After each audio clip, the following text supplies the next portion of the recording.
Hi, everyone. Welcome to another episode of the Gabe Saglie Show. I am your host, Gabe Saglie, coming to you from my home bar here in Southern California in the midst of a 4th of July weekend. So, yeah, summer is definitely on its way, and keeping an eye on how destinations are reopening post-COVID, and in the case of California, in several hotspots throughout the U.S., backtracking now, as we've had to really sort of reintroduce closures throughout the state of California. Here is the latest out of the Golden State as we kick off July. 19 counties now have to close back up things like indoor restaurants, bars, wineries, and tasting rooms, movie theaters, zoos, museums, all the way through at least July 23rd, it looks like. So we'll keep an eye on that. Also for the 4th of July weekend, more than 100 miles of quintessential SoCal beaches, coastline in LA and Ventura counties closed as well. So a couple of steps forward, a couple of steps back, as we try to navigate this COVID reality here. What about Arizona? One of the states that first started to reopen things back up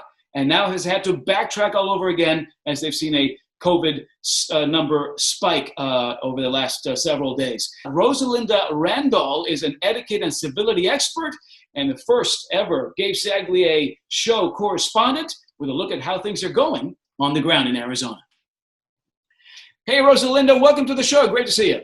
Thank you. Great to see you. Thank you for inviting me. Yeah, well, listen, you and I met on the television interview circuit, different stations in California. I go in to talk travel. You go in to talk etiquette. Sometimes the two worlds collide. You know, travel and etiquette, they go hand in hand. So we'll talk about some things where our worlds meld here in just a sec. You're in Phoenix. I know you've been cooling off as you've been visiting some family there with some Chardonnay. So I did pick a Chardonnay to sip during the show today. It's an Eden Rift 2018 Estate Chardonnay. This is a winery that's new to me. It's right along the San Andreas Fault, south of the Bay Area, 20 miles from the Pacific Ocean. Nice minerality, lemon zest. Yeah, very refreshing if I was in some of that triple-digit heat there in Arizona. I'd love for people to know what your flight experience was like, what's happening these days with flights, and what the experience in Arizona on the ground has been. So let's begin with a flight you flew from SFO to Phoenix, right? Correct. The airports are virtually empty. I mean, especially for this time of year, oh my goodness, I just walked right in. There are more people assisting you at the kiosks, trying to keep that social distancing, but sometimes it's really hard. If it's a family, like, for example, you have, 3 children, and sometimes they want to be around you. You want them close, so it's hard to social distance if you're in the next kiosk, but people do their best. And they are there to assist you. The other thing I noticed was because I'm a TSA pre-check, but you have to wear your mask throughout the airport, and most airports are enforcing that now. You do have to lift it or remove it just for that moment so they can compare the ID, and then you put it right back on and you go through. And there's only one line for TSA as well as regular people at I think it was Arizona Airport. You just go through the one line, but you show your card, or you don't have to take off your shoes. So that was a little bit different. The one thing that I miss is the interaction with people. You can't tell if someone's smiling at you or not.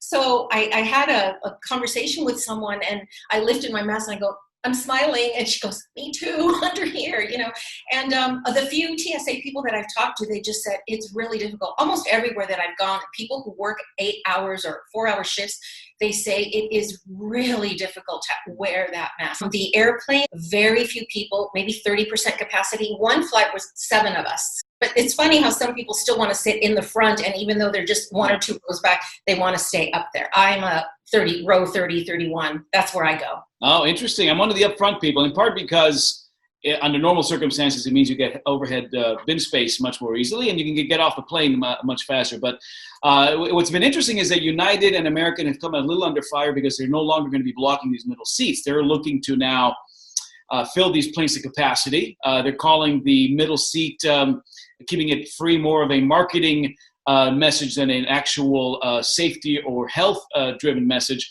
But from your experience, at least on the short regional flights, you're seeing still plenty of elbow room on the airplanes themselves. Most definitely. And they encourage people, come back here, keep your distance and that sort of thing. Beverages, very limited. I know that they said over a certain number of miles, they will provide a limited selection of meals, but Other than that, it's only water and your bag of pretzels. That's all you get. So if you, and also no alcoholic beverages. So if you count on that drink to get you through the flight, I don't know where you're going to get it, because all the bars, the restaurants within the airport are closed as well. And you have to plan ahead, especially with children, or say you have hypoglycemia or something that you need regular snacks. You don't count on buying them at the airport. So bring them with you. I love that summer heat in Arizona. It's dry. It's hot as heck, but it's dry, and I just love it. But clearly Arizona, one of the first states to start reopening, and one of the first states who had to really sort of backtrack a little bit with some of these reopenings. Here in California, we're getting drilled with the message about wearing masks pretty much wherever you go. What is the reality on the ground there in Phoenix, as you've seen it over the last several days? It really depends. Yes, the governor just went, 30-day shutdown again for bars and gyms and that. And I learned that, and I don't know if it's happening in California, but a lot of gym owners are suing the governor right now. They're getting together to sue the governor for closure and lack of, income. But what I've noticed here is this county that I happen to be in, they are supposed to be wearing masks. However, from city to city, they're allowed to determine that. So there's one city that I know of for sure, and someone else mentioned a possibility of another in this county, that they are not enforcing mask wearing. But the city that I am in and the surrounding cities are. And however, it's interesting depending on which place you go to. I went into one place and I noticed a couple of people were not wearing masks. So I asked, is this mandatory? Because outside it said, you are required to wear a mask. And she said, we encourage it. Our city says that we have to ask people to do that, but we do not enforce it and we do not approach people. And they do not have a person to stand at the door to enforce it. Don't come in. You don't have a mask. You can't come in. Whereas the big chains like Target and Walmart, they do have people at the door and they are enforcing it. And I said, what if I asked two different stores just to get an opinion? What if I refuse? I don't want to. I can't wear one. Whatever the reason. She said, well, we will ask you once nicely. If you don't, we call the police and they come in and do a educational stop. So the first time they will warn you and tell you all the, data about face mask wearing. And then the second time you can get a fine because they make a report and they know. And there are people that aren't wearing masks. What I noticed though here in Arizona versus my experiences in observing in California is people sort of mind their business when it comes to a mask wearer and a non-mask wearer. There are differing opinions, everywhere. People think it's over and it's over-exaggerated and all that stuff. But what I notice is they don't give each other looks. Nobody makes snide remarks or passive-aggressive remarks. It's just, that's what you need to do. I'll move over so that I'm comfortable and you do you, I do me. So I noticed that level of, kind of courtesy, if you will, under the circumstances to allow for differing of opinions. All right, Rosalinda, you are an etiquette expert, and you and I have had various conversations about etiquette rules. When we fly, we're in these very small metal containers, and everything's magnified, the smells, what you see, what you do. So I thought, especially in this post-COVID era, we're still in the middle of this era, but as we start to navigate out of it, I want to do something that I'm going to call Rosalinda and Gabe's top 5 post-COVID etiquette rules for flyers. Because some things are different. I got my own couple. I know you've got several, but let's start with you. Your number 1 post-COVID flying etiquette rule. What do you think?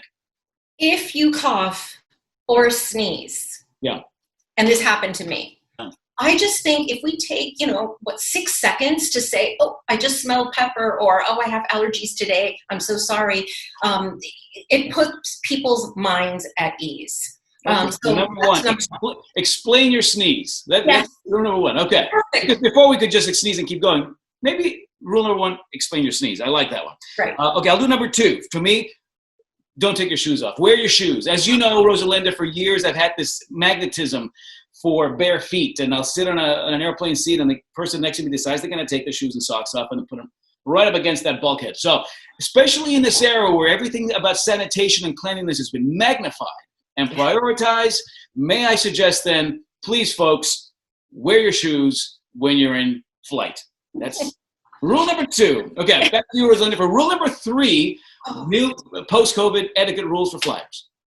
I say Be kind and patient with the crew on the plane. Okay. They don't make the rules. They learn them, they follow them, they explain them to them, and they have to enforce them. So if you're angry about something, just ask, can I do this? Can we do this? They may be able to accommodate you other than, screaming and yelling and ranting political things, and that's not going to get you anywhere. So be kind and be grateful. Every time I get off the plane, I say, thank you so much for flying. And they inevitably turn around and say, thank you for flying, because they need to work. Right. So express a little gratitude. Okay, love your crew. I like that one. That's rule number 3. I'll do number 4, Rosalinda. And that's don't recline, which is a bone of contention for a lot of folks. Hey, I paid for this seat. I can recline those 4 or 5 inches if I want to. But again, in this era where we're really kind of looking at that spacing and the elbow room between me and the folks, hopefully they're like 3 rows back kind of a thing, just that extra couple of inches can make someone feel comfortable. I say, especially on these short regional flights, how about don't recline unless we absolutely have to or need to. I just think it makes sense now in this post-COVID era. So that's my rule number 4 is limit the recline. And round it up for us. Number 5 rule for post-COVID flyers. When possible, eat your meal before you board. I like it. So try to bring non-aromatic foods if you're going to, especially, again, with children, sometimes you need to, or medical reasons you need to eat. I get so hungry during flights that I always bring a snack. I just know that I'm starving. So eat before you board. And especially now, Rosalinda, since we're going to be all wearing the masks on board, you don't want those smells to be trapped in there. And all of a sudden, the sizzling fajitas from the guy 2 rows back is with you for the vast majority of the flight. You don't like fajitas, and it's not going to be fun. I like that. Yeah. Well, listen, there are more etiquette tips, and we're going to send folks to the website to check in on a couple of other tips. I think that we are going to be rewriting some of these etiquette rules when it comes to traveling, especially by plane or constrained spaces like trains and that sort of thing, because we're just more highly aware of space, of cleanliness, of sanitation, of health, and so these rules make a lot of sense. So from an etiquette and civility expert, I love the fact we put this list together. Thank you so much, Rosalinda. Thank you. And be sure to check out Rosalinda's website, which is rosalindarandall.com. Rosalinda is also the author of the best-selling book, Don't Burp in the Boardroom, Your Guide to Handling Uncommonly Common Workplace Dilemmas. Great read. I forced all that conversation about Arizona, had me hearkening back to summer of 2019, one of the great road trips that we did as a family, just 6 hours east from Southern California to beautiful Phoenix and Scottsdale. It was hot, but still plenty of early morning and early evening outdoor activities. 2 great resorts we've stayed at, the Omni resort there, Omni Scottsdale at Monte Lucia, beautiful Andalusian-inspired property, great pool there, great eating as well. Good for families, probably better for couples, and for those of us who travel to the area on business. And of course, our favorite resort in all of Arizona is the Fairmont Scottsdale Princess there, sprawling property, multiple pools, super family friendly, tons of activities for the kids and for families throughout the day. The food is fantastic there. What a great meal my wife and I had at Michael Mina's Bourbon Steak Restaurant there on the grounds of the Fairmont Scottsdale Princess. We'll have a link to both of those properties and all the information you've seen on this show on our website at gabesaglier.com. Also, be sure to subscribe to our YouTube channel. This is a family-run, homegrown, low-frills operation that depends on your viewership. So thanks for subscribing to our YouTube channel and telling your family and friends all about the Gabe Saglie Show. Until we do this again real soon, stay safe, stay well. Thanks for watching. Cheers.